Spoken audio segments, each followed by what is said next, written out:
It is fantastic to be with you guys. Excited about this opportunity. I love fine arts. I said that last night for a couple reasons. Number one, I love it because it's fun. How much fun is it to sit in this room, sit in all the rooms, and watch the next generation, the students, begin to utilize the gifts that God's given them? It's just fun. I sat there next to my son Levi in some of the rooms, and I said I could do this all day long. I could do it all day long, all week long, for months, because it is so much fun to just watch students get up there. Some that are well trained, right? And very professional, and some that are up there scared out of their mind. I love them all, right? Some that get up there flawlessly perform, and some that get up there and trip all over themselves. I love them all, right? It is so much fun. And I would say for us, they all provide equal discipleship opportunities, right? And so for us, my challenge for you today is going to be geared around discipleship. My challenge for you today is hopefully to challenge you, not to give you something to go home and do, but my challenge for you today is to provoke your heart, to grab a cup of coffee or a Coke, whatever your style is, to grab your Bible, spend some time with Jesus, and think through the way you process discipleship in your ministry. So I'm going to say some things right off the bat to maybe get this thing going. And number one, I think that the primary audience of youth pastors should not be students. I would argue today that the primary audience for youth pastors should be parents. The reason I say that is because parents, still all the studies today, if you want to do the research, you can. Do more than Google, but there's some great research out there. And the research tells you the primary influencers in a teenager's life, even today, the current generation, are parents. Now, I know it doesn't feel like that. I know it doesn't seem like that if you are a parent of a teenager. I know there's times you're like, I'm not quite sure that's true. I want you to know it's true, it's true, it's true. And don't stop encouraging your kids, and don't stop training your kids, and don't stop coaching your kids, because you are the primary influencer in their lives. And so often youth pastors, what I would say is, and again, just for shock value here, I could argue both sides of this one, but I would say sometimes youth pastors overvalue their influence. I'm not saying you're not influential. You are super, super influential in the heart of a student. But if you wanted to put return on investment on the board, and you put parents next to youth pastors, parents win every day. So I always said, as a youth pastor, this was years ago, I always said that it was more important for parents to be great parents than it was for me to be a great youth pastor. And so my goal was students not to fall in love with the youth pastor and be the greatest youth pastor they've ever seen, but my goal was to help students listen to their parents, help to reestablish the family environment. Right? And so that's one thing. I'm just going to throw that out there. That's not even in my notes. So that's just for fun, right? That's just for fun, because that's what I like to do. If you want to chat in the hallway later on about that, we can. But one thing I would also say is, you think about focus, if you think about the way you invest your time and your energies, I also feel like sometimes youth pastors, what we miss, return on investment, right? We look at return on investment. If you're familiar with business models, return on investment is a phrase that is used a lot, right? If you do any retirement planning, anything, your return on investment, you want to make sure that you're getting a return on your investment. And so sometimes we look at opportunities like fine arts, and there are so many discipleship moments that take place in fine arts that my fear is that youth pastors may miss if they're not paying attention. Same thing with AIM trips. Same thing with youth conventions. Same thing with camp. Right? With every moment, Wednesday night services, Tuesday night, whenever you have service, there are discipleship moments that exist outside of the order of service. There are discipleship moments that exist outside of the performance, the drive here, the performance, and the drive home. And as a youth pastor, you have to be keen to recognize the discipleship moments that exist, that God opens doors for you. And you got to step into those moments. So what I found in my life, and maybe it's the same for you, is that the most important moments of discipleship in my life have not come from sermons, right? They haven't come from services even. Usually it's throughout the daily activity of life when something happens. And in the midst of chaos, or in the midst of something, God speaks, leader speaks, God speaks through a leader and does something. And it's that moment when you draw back years from now and you go, I remember the time when, and they'll talk to you a moment. If you've been a youth pastor long enough, go to the students that graduated 10 years ago and ask them, what do you remember most about youth group? What do you remember most? What was the most? And they're going to tell you about an experience. They're not going to tell you about a sermon you preached. They're going to say, oh man, remember that time we went to youth convention and the van broke down? Right? That's what they're going to talk about. And what I want to challenge you with today is recognizing the teachable moments of life. So I'm a dad. I got 3 boys at home. I introduced them last night, right? So I got 3 boys at home. And it's recognizing the teachable moments of life. So here's how this plays out. And it needs to play this way for you guys as youth pastors. So I'm sitting in the large human video room today with my 10-year-old Levi. And we're watching human videos. And there's a human video goes on, and it's going great. They're doing a fantastic job. And then all of a sudden, I don't know what happened, but if the sound guy thought that the human video was over, if the crowd thought the human video was over, I'm not sure. But what happened was the music stopped, and everybody started clapping. And the kids are on stage in their spots, like... And then one of the kids goes, that wasn't the end. And then you saw the sound guy doing this real fast on the iPad or whatever it was, and they finally get it up, and there's like 30 seconds left, right? And then they finish that 30 seconds, and you could tell, crazy awkward for those students, right? It was just a moment when you're like, oh, bless their hearts. I leaned over to my son. I said, you know what? There are times in life when you have a good plan, right? But often that plan falls apart. So I'm telling my 10-year-old, in that room, I'm whispering in his ear, there's times in life when your plans are going to fall apart. Just like for those students. But I want you to recognize they stuck to it and they kept on going. And when your plans fall apart someday, Levi, I want you to know, just stay focused and keep moving forward. Right? You can do it. God, and you just have a little God conversation with my son. Right? The teachable moments of life. One of my favorite moments, I share this a lot at home. How many of you guys watch the Olympics? Boom, we just had the Winter Olympics. Go back a little bit farther. You know, remember when you guys watched the Olympics? Was it in Buenos Aires, I think? The one with the swimmers, the Ryan Lochte, the whole... Remember that one? Yeah, me too. When every American's like, oh... We are such goobers, right? Like, when we're all embarrassed globally. You know what? We're sitting there, we're watching that, and this whole thing's playing out in front of my kids. My kids love the Olympics. We go big for the Olympics in my house, man. We're like Team USA all the way, man. We're cheering, and we just, I don't know, we're weird. But we're going for it. And then that thing plays out. One of my favorite moments with my kids was, hey, guys, listen. Look what's taking place there. How's that make you feel? My oldest son, Micah, is like, oh, man, I can't believe that. So they're talking about how they feel. And I say, you want to know something? That's why it's important to always tell the truth. So then we have a little pause the TV and have a conversation about being honest. Right? What I'm telling you this morning and this afternoon is there are teachable moments every day. And so often as youth pastors, because we're so busy running through the motions of orders of services and running through the motions of all the responsibilities, sometimes we just miss them. Sometimes those moments go right past us. Sometimes you're on a trip to youth convention and the van breaks down. And the youth pastor is doing his best or her best to not just blow a gasket, right? Like the van just blew a gasket. Human beings are trying to hold that one in, right? Like they're trying their best. But what I would say in that moment, what an incredible opportunity for a youth pastor to coach students through when things don't go as planned. Right? What an opportunity to go, oh man, the van just broke down. This stinks. So what can we do? How do we figure this out, right? And involve the students, talk them through it. Talking through things like, hey, God's our provider, right? Do we believe that or we just preach about it? Let's just pray. Hey, sometimes you're going through life and the van breaks down. Let's pray.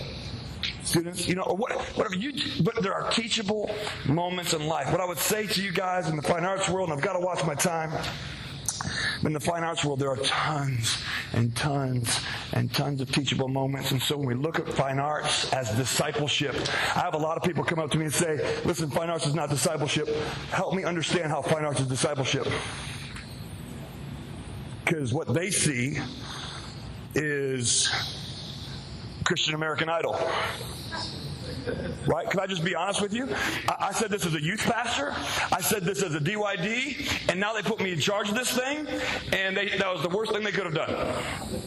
Right? Because I used to say back as a youth pastor, hey, can we stop lying to ourselves? Right? So we want to say things. This is recorded. Awesome. And I signed a paper a little bit ago that said Brian's allowed to use this. It's okay. It's good. But we'll say things like, oh, it's not a competition. And then the national festival, we stand up on Friday and say, in the category of female vocal solo, the top 3 are. And the award of merit goes to. And everybody cheers, they come down, and we give them trophies, and they take pictures with their DYD. Are you going to tell me that's not a competition? Right?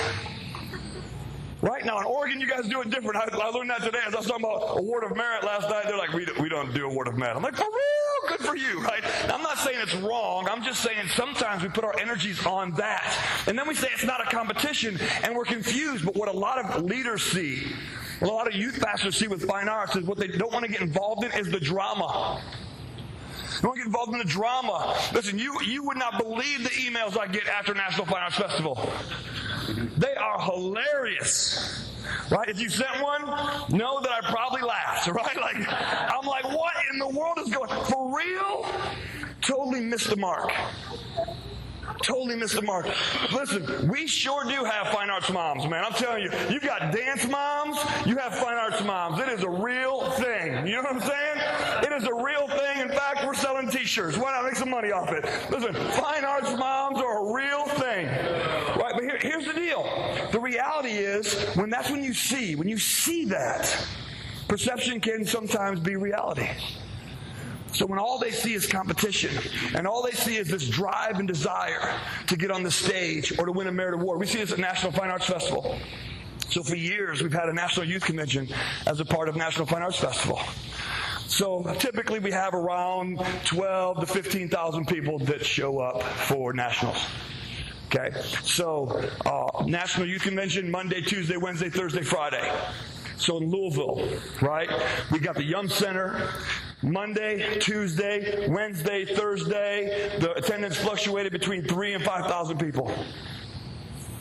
Friday, opened up the upper bowl, 15,000 people in the room. What's that tell me? Spiritual service, experience with God, altars, award ceremony. What's that tell me? What it tells me is somehow, somewhere, fine arts has shifted a little bit from a discipleship teaching ministry to I want to win. Now, what I would tell you is I'm not opposed to winning. Right? I like winning. In fact, I had a babysitter send me a picture of my kids one day, and it was just them being kids. And I replied with, that's because we're raising winners. Right? And we laughed about it. I'm good with winning. We all have a drive to win. Like, we all want to win. We all want recognition. We all want to be recognized for the works and the efforts that we put forth, right? Even if you are a sound guy, at some point you want somebody to say, hey, good job today. When that feedback started, you caught it, you fixed it, nailed it. Well done. Right? Everybody, it doesn't matter what you do. It feels good to have somebody come up and go, hey, you know what? Well done. I'm good with that. We're human. I'm good with winning. I'm good with doing it with excellence. I'm good with all that. As long as we can frame it in the lens of doing things with excellence means we earn the right to be heard. And when we are heard, that's an opportunity to share the gospel. So what I would say to us today as we look at fine arts as discipleship, what we have to do as leaders is continue to reframe it in the lens of sharing the gospel. And if all we're doing is when we get the packet from Oregon Youth Ministries in the mail about fine arts, and you take and you make a poster and you stick it on the youth room wall, and you say, hey guys, District Fine Arts Festival's coming up. If you're interested, go ahead and sign up on this sheet because we're going to have a pre-fine arts meeting to find out who's interested for fine arts. We're going to put together our human video groups and... right? And then you do that, you get kids to sign up, and you have your parents meeting, and you have your student meeting, right? And then you get together, and you got your groups, and you start scheduling practices. Hey, on Sunday after church, we're going to order in some pizza. We're going to practice some fine arts. Cool. Then you do that, and then you come to this weekend. And if you advance the nationals, then you keep it going for a little bit longer. If you don't, you're like, oh, that was so much fun. Right? If that's all we're doing, that's all we're doing, I feel like we may be missing it a little bit. Right? If that's all we're doing, we're creating fun experiences. But is that our job? If we were all to sit down and write a job description for youth ministry here today, would we say that our job is to entertain teenagers? No. Our job is to help students become all that Jesus died on the cross for them to become. Our job as youth pastors is to help them to experience God's presence in their lives and to begin to form their identity and shape their God complex as it lines up with their self complex, right? And shape all that so that when they leave the home, when they leave youth ministry, they can go out and become, again, what Jesus died on the cross for them to become. They can go chase the dreams, the visions, the plans that God's placed in their hearts. So youth ministry is a laboratory of experimentation and failure and success and training and developing and empowering and taking back sometimes and then giving back sometimes. But it's a big laboratory where we help students discover, where we help students develop so that someday, even now, that they will deploy their gifts. So what's that look like? What's that look like? Well, hopefully this weekend you're taking good notes. Hopefully this weekend you're paying attention, you're in your rooms and the students are performing, and if they go up there and they knock it out of the park and they walk away from that performance and you say, oh, good job, and they say something like, yeah, I got this. Teachable moment, right? Don't just turn around and go, ooh, I don't know if I like her attitude.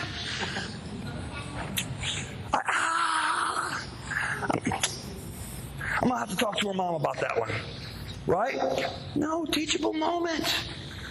Put your arm around that young lady or that young man and say, hey, here's what you got to be careful of. Right? Here's what you got to be careful of. Listen, God gave it to you. God will use it through you. But don't lose focus, right? It's about the gospel, not about you. Right? You have students who go up there and they do an okay job. But whatever it is, you're going out to lunch. Pay attention to the conversations. Right? Pay attention to what's taking place and seize the moments. I'm not saying that every 10 seconds you're like on alert. You're not like a Navy SEAL and you're like, okay, what's going on? Hold on, time out. What are you talking about again? Oh, no. What? Okay, no. It's not that. It's just be aware of your surroundings. Youth service. Be aware of your surroundings. Sometimes, and I know it's a personality thing, so my personality really is good with this. There's a lot of personalities that really are not. But sometimes you got to put the order service aside.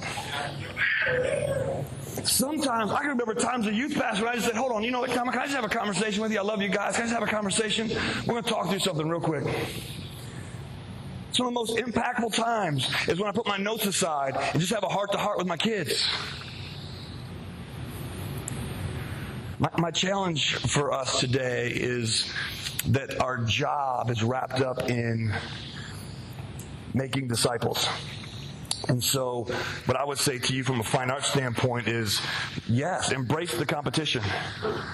I may be the first fine arts anything in a long time to use the word competition. Not afraid of it, because it is what it is. Right? Even here, even though you guys don't do merit awards, there are those who score a 36 and above. And what did they just do? Won. There are going to be students that are going to score a 34 or a 35. And you're going to see it in their eyes. You know what they're going to feel like they did? Lost. That's what they're going to feel like. Been a youth pastor a long time, I get it. I know. I've done a lot of fine arts festivals. And if you don't advance the nationals, the ones who do, best day ever. I said this last night. Those who don't, worst day ever. All right, teachable moments. How do you handle that? As a youth pastor, the Spirit will give you wisdom and direction, but seize those moments. But embrace the competition. Embrace it. It is what it is. It exists. And there's nothing wrong with it, but embrace it as an opportunity to make disciples. Help them understand, why do we want to win? Listen, nothing wrong with wanting to win. But why do we want to win? It's because when you do things with excellence, you earn the right to be heard. I tell my students all the time, or even my kids, I tell them all the time, listen, I want you to be the captain of your teams. I want you to be first chair in the band. I want you to get the solos in the choir concerts. I want you to get the solos and the dramas, the lead roles in the dramas, right? I want you to be the best, the very best, the very best. Why? Because when you are the best, you earn the right to be heard. In a basketball team, who's the one that gets interviewed after the game?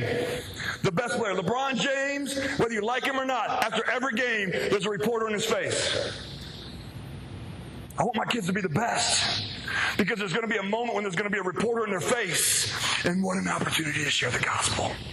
And not in no, I want to thank God for all the gifts he gave me, like everyone does. But in a world where they sit down and you see it when you see it. Yeah. When somebody goes, you know what? I want to thank God, my Lord and Savior. Because without him, I'd be nothing. And when there's athletes or leaders or celebrities or whatever, when they do it and it's sincere, you can see it. And I love it. But I want them to be the best. Why? Because those are the moments. But I also want you to know that sometimes not every kid's going to have those moments. So it's not just about those, right? I think that's one thing that we've done. I've talked to our team for the last 2 years.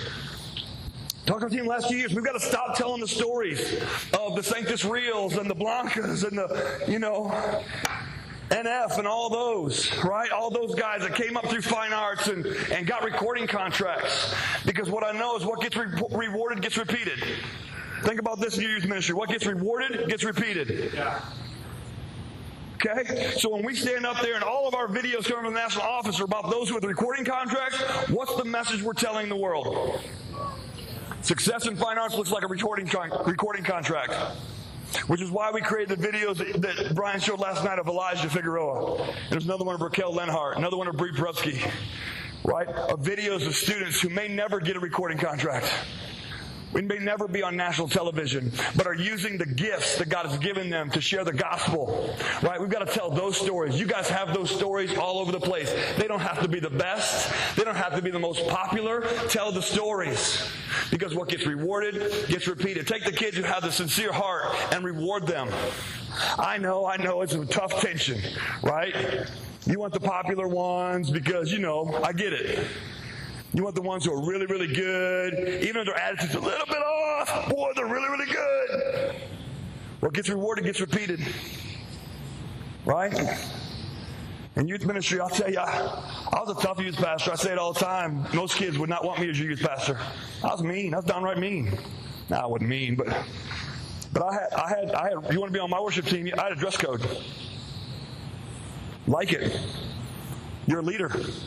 You're standing out in front of these students, and you're worshiping the Lord. You're going to abide by my dress code. And if you can't, then you need to be on my stage. Love you.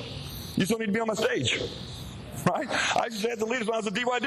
I had area leaders. I'm like, hey, listen, if you're an area leader, I'm just going to tell you, you're going to be at Fine Arts Festival, you're going to be at youth convention, and you're going to be at camp. I need you there because there's youth pastors under your influence that are going to be there, and I need you to teach them and coach them.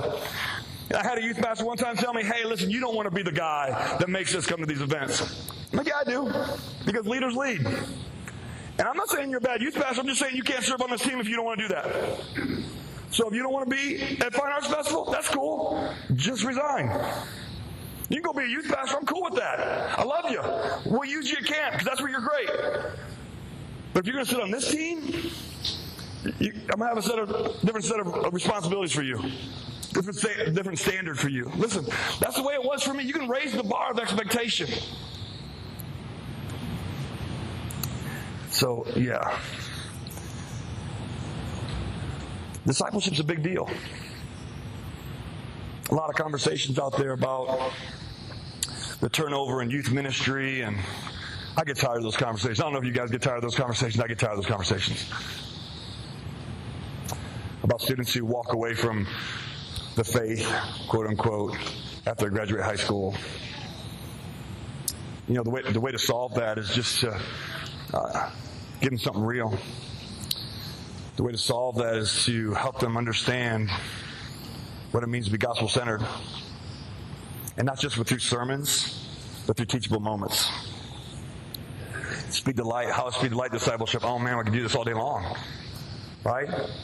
When students set goals, what an opportunity. If I were you, if a youth pastor, I'd do a goal-setting thing with Speed the Light and your youth ministry, but I wouldn't do it in that night. I'd say, hey, students, listen, I'm going to give you a goal. I want you to go home for the next week. I want you to pray. And I want you to pray, and I want you to ask God to give you a number. And as you get that number, I want you to write it down. Don't make them do it in a minute. Give them some time. I did this with my sons, right? My kids. We support missionaries as a family. And so we have a couple globes in our house. And so I know it's weird. I don't know why we do, but we do. We have some globes in our house. And so I told my kids, hey, take a week. This was a couple years ago, right? So a couple years ago it would be 10, 8, and 6. I said, hey, I want you to pray over this globe. I want you to ask God to reveal to you a country. Right? And don't, take your time. No time limit on this one. But come to me and let me know when God's revealed to you a country, and we're going to support a missionary in that country. Right? But you got to pray. Listen to God's voice. Just take the globe and pray over it. Nothing better than watching 6-year-old, 8-year-olds praying over a globe before bed. Right? It's awesome. Right? But they don't do that if we don't provide the opportunity. Speak light. Give them an opportunity. Pray about a number. And when they get the number, they're going to write it down. And then encourage them. Man, some kid is going to write down a number that's ridiculous. And your first reaction is going to be, oh my goodness, they're never going to do that. Right? Don't be like a fine arts evaluator, right? Don't let your facial expressions show that. Because you never know what God's going to do in the heart of that student. And pray with them and believe with them. And when they hit it, celebrate with them. And if they don't, teach them and coach them. Discipleship moments. We could do this all day long. I'm just challenging you today. I'm going to give you a couple seconds. Is there any questions? So I've got 5 minutes. I want to challenge you to grab a cup of coffee or grab a Coke. Grab your Bible. Sit down and spend some time with Jesus. And start asking the Lord to help you figure out, how do I seize the teachable moments of life? How do I, as a youth pastor, as a youth leader, put aside the scheduled activities and focus on the moments of the here and now? How do I seize the teachable moments and turn them into discipleship? Because you don't have to have all the answers. If you want the students to live spirit-empowered, then you can too. Right? If you just take a step, God will help you frame the conversation. You don't have to be a PhD.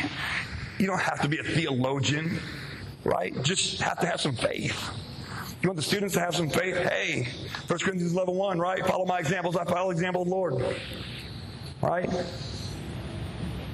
Leaders lead. And I would also say, if you don't agree with me, I would encourage you to study Jesus' teaching model. And tell me he didn't seize the teachable moments of life to teach.